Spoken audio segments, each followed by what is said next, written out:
Extra. We are glad that you continue to watch us wherever you're watching us from, Kenya, East Africa, or around the world.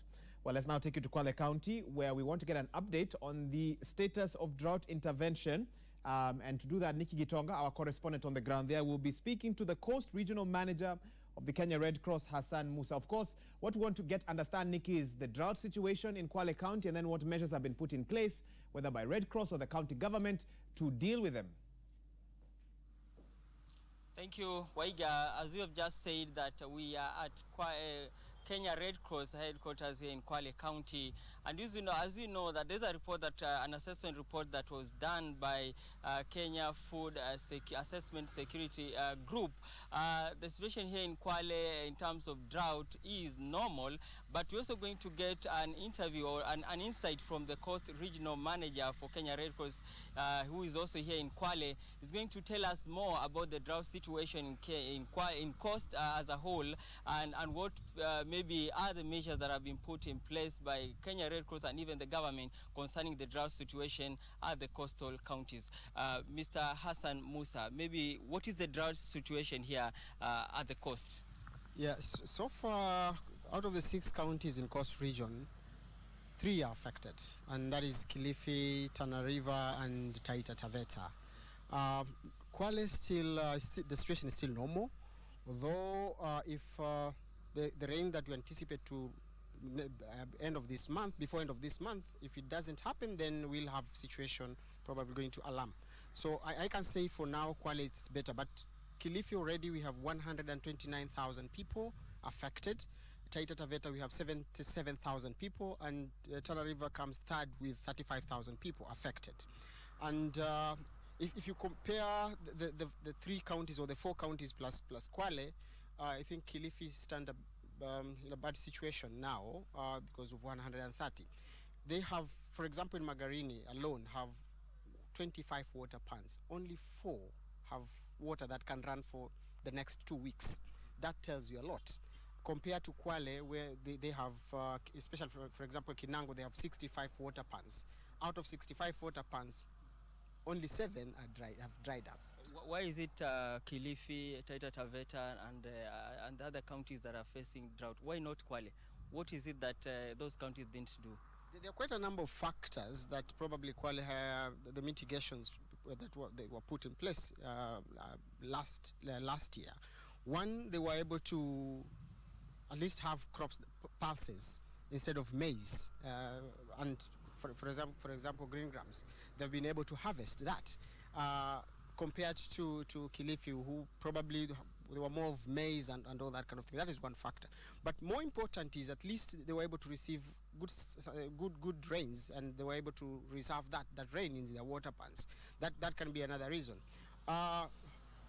You'll realize again, if you go again to Kwale, to Kilifi and even Tana River, there is charcoal burning, a lot of charcoal burning going on. And I think Kwale they've been able to control. That's our thinking as Kenya Red Cross. But we are saying that this can be replicated in other areas. But again, that does not mean that we are safe in Kwale. It will actually depend on these rains that we are expecting before the end of this month.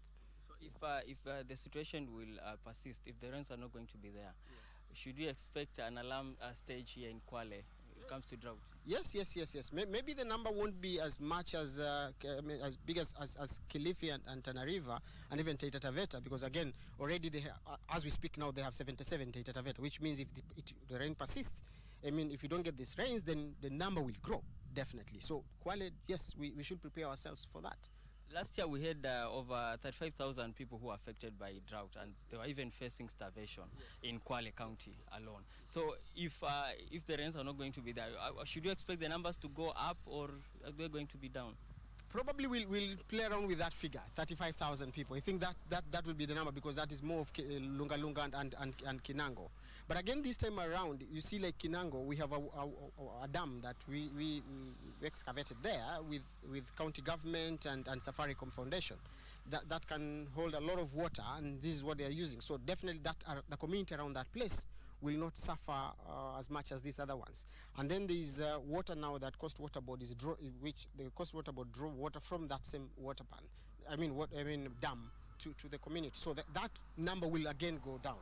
So I think one of the mitigation is to have more water, dams. If you have more dams, we've experienced it in Kinango, Nyalani water dam, water pan. So I think if you have more of this kind of intervention, then we should reduce the number. Yeah. Okay. Thank you, Mr. Hassan. Okay, these are some of the insight from Mr. Hassan Musa, who is the Coast Regional Manager for Kenya Red Cross. Back to you in studio, Waiga. Nikki Gitonga, just for giving us an update about the drought situation, not just in Kwale County, but in Coast in general. Well, let's now focus on another topic altogether. The gap between the rich and the poor keeps widening. A new study shows, although steady economic growth in recent years has helped some, and new technology has brought financial services within the reach of many who are previously excluded, poverty and food insecurity remain a daily reality for many Kenyans, according to a study by Twaweza, which is a citizen-centered initiative focusing on large-scale change in East Africa. That study was released yesterday, and let's take a look at what the study revealed briefly. It showed that Kenyans see the high cost of living as the most serious problem facing the country. 80% polled in this study, that's 8 out of 10, showed that they are dissatisfied with the way Kenya's economy is managed. 33% report that their income is enough to meet their daily basic needs, which means that, of course, 67% feel that their income is not enough to meet their daily basic needs. 33% reported that they have borrowed money within the past 5 years. I'm surprised that number is not higher. Access to other financial products, such as insurance and debit cards, has increased since 2016, while 75% of those polled use mobile money. And of course, one last one here, food security has improved slightly since 2016 is what came out of this survey from those who were polled. Kenyans are also dissatisfied with the direction in which corruption is being fought, while just under 50% of the population has a bank account. So it's a mixture of a look at potentially poverty or lack, but at the same time financial inclusion and how it is affecting Kenyans, and that's what Twaweza sought to bring out. Joining us in studio to talk a bit about this is a gentleman who was quite involved in this particular survey. He's a senior program officer at Twaweza East Africa, Victor Rateng. Welcome to Citizen Extra. Thank you, Mohigo. Thank you so much. When you saw these results, what surprised you most? Well, I could say that there is not so much that is surprising, given that this is a follow-up study. Okay. We did this study in 2016, and then repeated with the same panel of respondents in 2017. What is coming out clearly is that the high cost of living remains a significant issue for majority of Kenyans, because when we ask the question, what is the most serious problem facing Kenya and your household at the moment, for both cases, the high cost of living remains a top issue. So you got that in 2016 and you have that in 2017. Precisely. And you conducted the data or the survey last year. This is September, October 2017, and again in 2016 it was September, October. So it's 1 year gap between talking to the same group of panelists. I'm wondering, within that period when we're between one election and the other, could that have affected what some of your those you polled felt, bearing in mind we were told that a lot of government spending went down around because of elections. All money was basically going towards campaigns. Ministries do not have money to spend. Could that have affected what some of the responses they were giving, or it was just a general So when outlook? you look at the realities that Kenyans have to deal with on a day-to-day basis, and if you look at 2016 data and 2017 data, for some of the issues, we don't see any differences.